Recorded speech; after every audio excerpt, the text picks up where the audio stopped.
नमस्कार, zoom in में आपका स्वागत है। आज हम इस कार्यक्रम में बात करेंगे कि भारत आखिर चीन का कैसे मुकाबला करे। कल फिर भारत और चीन के जो डिप्लोमेट्स हैं उनकी बातचीत हुई। यह चीन ने जो हमारी ज़मीन पर कब्जा कर रखा है उसको खाली कराने के सवाल पे बात हुई, लेकिन आज जो अखबारों में रिपोर्ट छपी है उससे लगता नहीं है कि बात कहीं आगे बढ़ी, बल्कि उससे संकेत तो ये निकाला गया है कि चीन ने जहाँ तक कब्जा कर लिया अब उसी को वो लाइन ऑफ एक्चुअल कंट्रोल में बदलने पर आमादा है, अड़ा हुआ है। अभी तक जब से यह समस्या खड़ी हुई है, भारत ने चीन को जवाब देने के लिए जो रास्ता चुना वो आर्थिक रूप से उसका बायकॉट करना या उसकी कंपनियों को का बायकॉट करना, उनके निवेश पर रोक लगाना, यानी एक उनको जो चीन की जो आर्थिक पैठ हमारे देश में है उसे कम करके उसे नुकसान पहुंचाने का अपनाया है।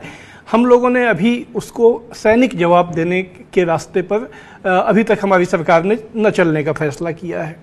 आज हम बात यह करेंगे कि ये जो रास्ता हमने अपनाया है क्या ये इफ़ेक्टिव हो रहा है, क्या ये प्रभावी हो रहा है।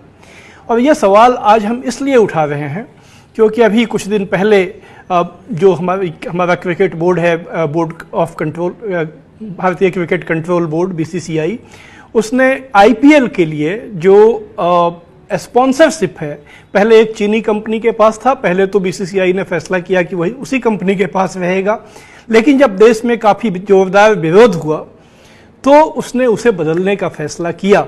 लेकिन उसके बाद जिस कंपनी को ये स्पॉन्सरशिप दी गई है, सामने यह आया है कि उसमें भी भारी चाइनीज इन्वेस्टमेंट है।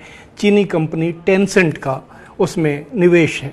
तो आखिर हमारी मजबूरी क्या है कि हम चीन को यहाँ भी बहुत इफ़ेक्टिव जवाब नहीं दे पा रहे हैं। यही आज हमारा विषय है।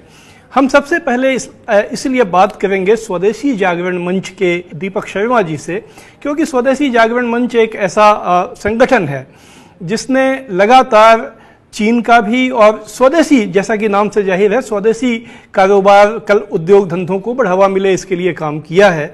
और जब वीवो कंपनी का स्पॉन्सरशिप जारी रखने का फैसला हुआ था तब भी स्वदेशी जागरण मंच ने उसका जोरदार विरोध किया था।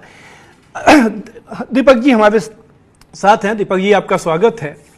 हम आपसे जानना ये चाहते हैं कि आप लोगों ने जिस ताकत से वीवो कंपनी के स्पॉन्सरशिप को जारी रखने का विरोध किया था, वही जो मजबूती है, आवाज़ है, वो तब क्यों नहीं दिखी है जब एक चाइनीज निवेश वाली कंपनी को BCCI ने स्पॉन्सरशिप दे दिया। दीपक जी, आपकी माइक में फिर कुछ दिक्कत है, से आप मेरी आवाज आ रही है? अब आ रही है जी, बोलें जी, बोलें जी। जागरण मंच ने सदैव से चीन के निवेश का, विशेषकर और इन जनरल विदेशी निवेश आधारित विकास का सदैव से विरोध किया है। कुछ एक्सेप्शनल एरियाज हो सकते हैं विदेशी निवेश के, उनको अगर छोड़ दें तो विदेशी निवेश आधारित विकास का हमने सदैव विरोध किया है और चीन के निवेश का तो विशेषकर हमने विरोध किया है जी। और ये हमारा कोई आज का नहीं है। नहीं, तो यही तो मैं पूछ रहा हूं कि अभी तो एक खास स्थिति हो गई है ना दीपक जी। हमारे देश की जमीन पहले जो कब्जा किया था वो तो अभी छोड़ दें, अभी नई जमीन पे उसने कब्जा कर रखा है। ये बात तो अब सब लोग मान चुके हैं। तो चीन को जवाब तो देना है, लेकिन जवाब देने का ये क्या तरीका है कि एक कंपनी को हटाया और दूसरी कंपनी को दे दिया जिसमें कि चीन का निवेश है। इस पर हम आपका क्या रुख है, क्या स्टैंड है, ये जानना चाहते हैं। स्वदेशी जागरण मंच का इस पर भी वही स्टैंड है जो कि वीवो के ऊपर था। हमारा ये मानना है कि चाहे वो चीनी निवेश की कंपनी हो, चाहे वो सीधी चीनी कंपनी हो, या भारत में आके कोई चीनी कंपनी काम कर रही हो, तीनों के प्रति हमारा वही स्टैंड है। चीन के बारे में हमारे स्टैंड में कोई डाइल्यूजन नहीं है, कोई नरमी नहीं है, चाहे वो निवेश हो चाहे चीनी कंपनी हो।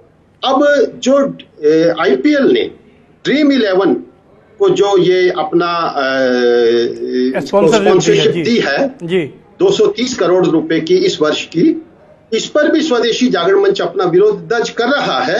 और न केवल स्वदेशी जागरण मंच, समाज के अनेक वर्गों ने इस पे विरोध दर्ज किया है। हम उनका साथ दे रहे हैं, क्योंकि कभी हम समाज के साथ खड़े होते हैं, कभी समाज हमारे साथ खड़ा होता है, और मिलजुल कर हम देश हित के मुद्दों पे लड़ते हैं। सर, आज आपकी फ्रेंडली गवर्नमेंट है, सब सेंटर में फ्रेंडली गवर्नमेंट है।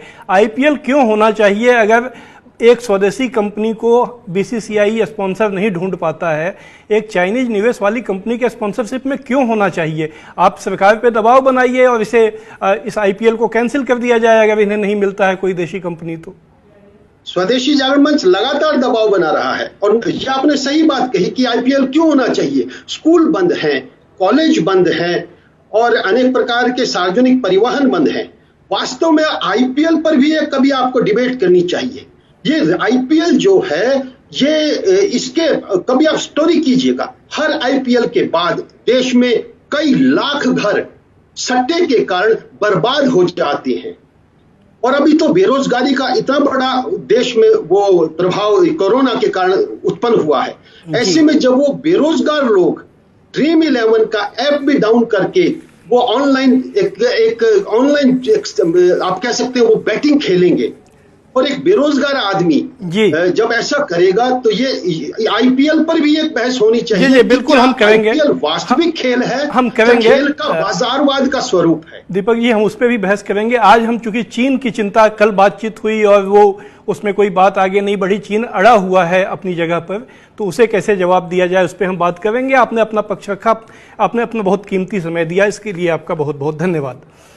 तो कुल मिलाकर जो बात सामने यह आई अभी की बातचीत से भी कि चीन किसी न किसी रूप में उसका हाथ निकल आता है हमारे देश में जो भी आर्थिक या निवेश या जो सामान का आयात होता है, उसे हम देखते हैं। आखिर हमारी ये मजबूरी क्यों है?